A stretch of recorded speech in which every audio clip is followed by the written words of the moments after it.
This could be the shortest alert we could see for the year. I am Zina James, and let's jump right into the forecast. What we're dealing with right now is a short-lived event where a band of strong winds associated with this incoming activity is approaching our islands. Now, this is producing a potential for high gusts that could surpass 55 kilometers per hour, especially near showers. These gusts can easily displace loose or unsecured objects, and if you cannot secure them in time, be sure to stay clear of their path to prevent any damage. Now, this alert went into effect at 6:15 p.m. this evening, and get this, it will end at 7:45 p.m. tonight. Now, where can we expect this activity? Well, across both Trinidad and Tobago, but especially in the Columbus Channel, which is this body of water between southern Trinidad and Venezuela, and to a lesser extent across Tobago as well. Now, that threshold marks the peak activity, but weaker gusts could still accompany overnight showers.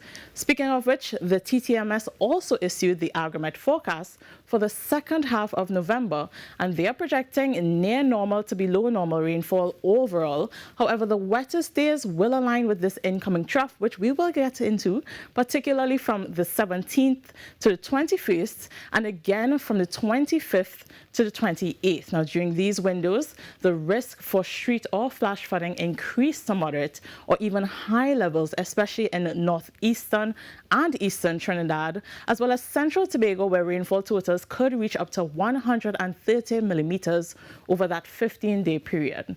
Now, if we take a look at our satellite right now, that trough that we spoke about earlier is just east of us, which continues to move westward, and we are seeing activity associated with that trough itself, as well as activity developing ahead and trailing behind that wave. Because of that, we are preparing not only for those high winter nights, but also for partly cloudy to cloudy skies, along with nighttime isolated showers becoming more widespread across both Trinidad and Tobago, along with a medium chance of thunderstorm activity.